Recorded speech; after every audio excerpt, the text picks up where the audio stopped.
నమస్తే, welcome to real news. ఆంధ్రప్రదేశ్లో అధికార మార్పిడి జరగగానే వ్యవస్థల ప్రక్షాళన చేపట్టిందా అంటే అవుననే సమాధానం వినిపిస్తోంది. ఇక సీఎంఓ ఆఫీస్లోని 3 ఐఏఎస్ అధికారులను బదిలీ చేస్తూ సీఎస్ అయితే ఉత్తర్వులు జారీ చేశారు అన్న వార్తలు అయితే వస్తూ ఉన్నాయి. ఈలోపు వాళ్ళని జీఐడీలో రిపోర్ట్ చేయాల్సిందిగా సీఎస్ ఆదేశాలు ఇచ్చారు అంటున్నారు. మరి దీనికి సంబంధించి మరిన్ని వివరాలు తెలుసుకునే ప్రయత్నం చేద్దాం. మనతో ఉన్నారు సీనియర్ పొలిటికల్ జర్నలిస్ట్ సత్యమూర్తి గారు. నమస్కారం సార్. నమస్కారం అండి. సార్, సీఎస్ 3పై బదిలీ వేటు వేశారు అని వార్తలు అయితే వస్తున్నాయి సార్. ఏం చెప్తారు దీని గురించి? అది నిజమేనమ్మా, అది వార్తలు రావటం ఏం లేదు. అక్కడ సీఎం పేషి అంటారు దాన్ని, అంటే సీఎంఓ అంటే చీఫ్ మినిస్టర్స్ ఆఫీస్ అని. ఇందులో ఏంటంటే వాళ్ళు ఆల్రెడీ అక్కడ పనిచేస్తూ ఉన్నారు. వాళ్ళని అక్కడి నుంచి రిలీవ్ చేసేస్తారనమాట. వాళ్ళని రిలీవ్ చేసిన తర్వాత ముఖ్యమంత్రిగా ప్రమాణ స్వీకారం చేయబోయే వ్యక్తి తనకి ఎవరిని కావాలో సెలెక్ట్ చేసుకొని ఆ ఆఫీసర్లను పెట్టుకుంటారు. ఇది ఫస్ట్ జరిగే ప్రాసెస్ అన్నమాట. ఇది సాధారణంగా జరిగేది, ఇప్పుడు ఇదేదో ప్రత్యేకంగా జరిగేది కూడా కాదు. చీఫ్ సెక్రటరీని కూడా మొన్న మార్చారు. అంటే మొన్నటి వరకు జవహర్ రెడ్డి చీఫ్ సెక్రటరీగా ఉన్నాడు. ఇప్పుడు ఏంటి అంటే ఆయన సెలవు పెట్టి వెళ్ళిపోయాడు. జవహర్ రెడ్డి సెలవులో వెళ్ళాడు కాబట్టి ఆయన ప్లేస్లో జవహర్ రెడ్డి కన్నా కూడా సీనియర్ జగన్మోహన్ రెడ్డి ఏం చేశాడంటే పైన సీనియర్ ఆఫీసర్లందరినీ కాదని 8వ ప్లేసు 9వ ప్లేసులో ఉన్న జవహర్ రెడ్డిని చీఫ్ సెక్రటరీని చేశాడు. చీఫ్ సెక్రటరీ అంటే ఐఏఎస్ అధికారులందరికీ బాస్. అంటే చీఫ్ మినిస్టరు ఫైల్ మీద సంతకం పెట్టగలుగుతాడు కానీ జీవో మీద సంతకం పెట్టలేడు. గవర్నమెంట్ ఆర్డర్స్ అన్నీ కూడా chief secretary in the name of chief secretary వస్తూ ఉంటాయి. అంటే చీఫ్ మినిస్టరు అంటే క్యాబినెట్ డెసిషన్లు తీసుకుంటే ఆ నిర్ణయాల్ని అమలు చేసి ఆర్డర్ల రూపంలో ఇచ్చేది చీఫ్ సెక్రటరీ. ఐఏఎస్ అధికారులందరికీ అతను హెడ్. అటువంటి కీలకమైన పోస్టులో ఇదివరకు చాలా గవర్నమెంట్లు ఏం చేసేవి అంటే ఎవరు సీనియర్ అయితే వాళ్ళని ఇచ్చేవి, వాళ్ళని తీసుకొచ్చి పెట్టేవాళ్ళు. ఎవరు సీనియర్ అయితే వాళ్ళు. ఐఏఎస్ సీనియారిటీ ఎట్లా ఉంటుందంటే రోజుల్లో కూడా ఉంటుంది. అంటే నువ్వు నేను ఇద్దరం ఐఏఎస్లమే అనుకో, ఐఏఎస్ ఆఫీసర్లము. నేను ఒక రోజు ముందు చేరితే నేను సీనియర్ని అయిపోతా. ఒక్క రోజే కాదు, గంటల ముందు కూడా. నేను పొద్దున 10ంటికి చేరి నువ్వు సాయంత్రం 4ంటికి జాయినింగ్ రిపోర్ట్ ఇచ్చావు అనుకో, నేను నీకన్నా సీనియర్ ఉంటా. అంటే ఈ విధంగా సీనియారిటీని అంత స్ట్రిక్ట్గా చూస్తారు. ఎవరైతే సీనియర్ ఉంటాడో ఆ సీనియర్ ఐఏఎస్ అధికారి ఆటోమేటిక్గా చీఫ్ సెక్రటరీ అవుతాడు. కొంతమంది ఐఏఎస్ అధికారులకి ఏంటంటే వాళ్ళకి రిటైర్మెంట్ ఏజ్ వచ్చేస్తుంది, చీఫ్ సెక్రటరీ కాకుండానే రిటైర్ అయిపోతారు. అంటే ఆ విధంగా జరుగుతుంది. ఒక అడ్మినిస్ట్రేటివ్ దీంట్లో అదొక ప్రాసెస్. ఇక్కడ ఏంటి అంటే జగన్మోహన్ రెడ్డి 8 మందినో 9 మందినో బైపాస్ చేసి ఈయనకన్నా సీనియర్లని వాళ్ళకు కూడా చీఫ్ సెక్రటరీ క్యాడర్ ఇచ్చేసి వాళ్ళని పక్కన పెట్టేసి జవహర్ రెడ్డిని తెచ్చి పెట్టుకున్నాడు. అప్పటి వరకు ముఖ్యమంత్రిగా ఉన్న జగన్మోహన్ రెడ్డి కడప జిల్లా పులివెందుల, చీఫ్ సెక్రటరీ జవహర్ రెడ్డి కడప జిల్లా పులివెందుల. ఎలక్షన్ల ముందర డీజీపీని తీసేశారు కదా, కసిరెడ్డి రాజేంద్రనాథ్ రెడ్డి, ఆయన కడప జిల్లా పులివెందుల. అంటే ఒకే జిల్లా ఒకే నియోజకవర్గానికి చెందిన వాళ్ళని, ఒకే కులస్తుల్ని, రెడ్డి కులానికి చెందిన వాళ్ళని, అంటే జగన్మోహన్ రెడ్డి మొత్తం పరిపాలనకి హెడ్, ఐఏఎస్లకి హెడ్ ఇంకొక రెడ్డి, ఐపీఎస్లకి హెడ్ ఇంకొక రెడ్డి. ఈ విధంగా మొత్తం ఒక సెటప్ రెడీ చేసుకున్నాడు జగన్మోహన్ రెడ్డి. సాధారణంగా పరిపాలన తెలిసిన ఏ ముఖ్యమంత్రి కూడా ఇటువంటి పని చేయడు. రాజేంద్రనాథ్ రెడ్డిని కూడా అంతే. చాలామందిని కాదని ఆయన తీసుకొచ్చి డీజీపీని చేశాడు. డీజీపీ ఇన్ఛార్జి డీజీపీనే, ఫుల్ ఫ్లెడ్జ్డ్ డీజీపీ కూడా కాదు, ఆయనకు అర్హత లేదు.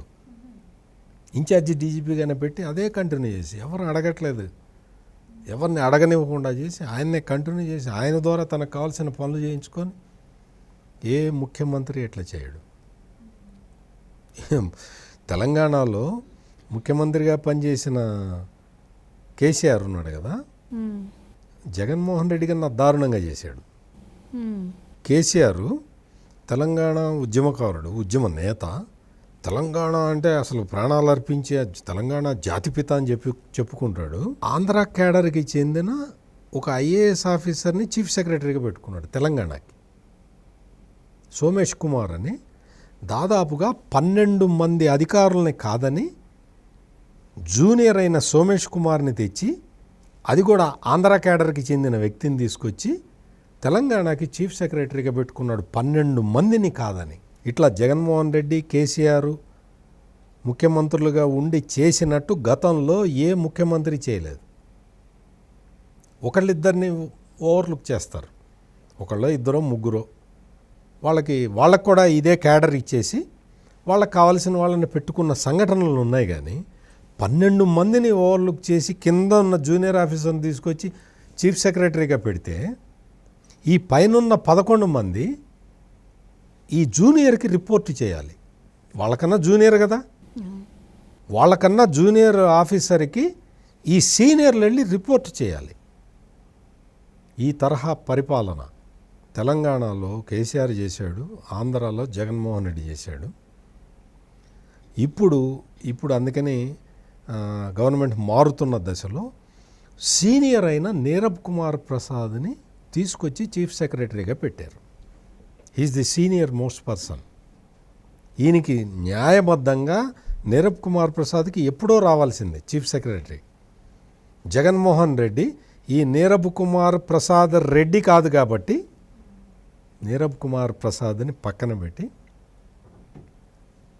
ఒక రెడ్డిని తెచ్చిపెట్టుకున్నాడు. ఇది జరిగింది. ఇప్పుడంతా సీఎంఓ కూడా ప్రక్షాళన జరుగుతుంది. అందులో భాగంగానే వీళ్ళని తీసేశారు. సో మరి అయితే దీని మీద దుష్ప్రచారం జరుగుతుంది సార్. ఇది కక్ష సాధింపు చర్య అన్నట్టు, ఇది కక్ష సాధింపు చర్య అంటారా? కక్ష సాధింపు ఏముంటుందమ్మా ఇందులో? ఇప్పుడు ముఖ్యమంత్రి కార్యాలయంలో పనిచేస్తున్నారు ఈ ఆఫీసర్లు, జగన్మోహన్ రెడ్డి కోసం పనిచేశారు. వీళ్ళ ఉద్యోగాలు ఏం తీయలేదు. వీళ్ళు జేడీలో రిపోర్ట్ చేస్తారు. కొత్త గవర్నమెంట్ ఫామ్ అయిన తర్వాత వీళ్ళకి పోస్టింగ్లు ఇస్తారు. వీళ్ళకి పోస్టింగ్లు వస్తాయి. ముఖ్యమంత్రి సెక్రటరీగా ప్రిన్సిపల్ సెక్రటరీ టు సీఎం ఉన్న పోస్ట్ ఉందనుకో, జగన్మోహన్ రెడ్డి దగ్గర అరాచకాలు చేసిన వాడినే కంటిన్యూ చేసుకుంటే ఇంకా ప్రజలు గవర్నమెంట్ను మార్చుకోవటం ఎందుకు? ఈ బ్యాచ్ మొత్తం మారిపోవాలి కదా. కొత్త ఆఫీసర్లు వస్తారు, వచ్చి మళ్ళీ పరిపాలన సజావుగా సాగుతుంది. అందువల్ల ఇది కక్ష సాధింపు అనేవాడు అసలు ఏమాత్రం పరిపాలన నాలెడ్జ్ లేనివాడన్నా అయి ఉండాలి, జగన్మోహన్ రెడ్డి భక్తుడన్నా అయి ఉండాలి తప్ప ఇంకా వేరే ఎవరు అనరు. అధికారులని ఇప్పుడు చీఫ్ సెక్రటరీగా నీరబ్ కుమార్ ప్రసాద్ని తీసుకొచ్చి పెట్టారు, నీరబ్ కుమార్ని తీసుకొచ్చి పెట్టారు. జవహర్ రెడ్డి సెలవు మీద వెళ్ళాడు. ఏం చేయాలి? కొత్త చీఫ్ సెక్రటరీని తెచ్చి పెట్టుకోవాలి కదా.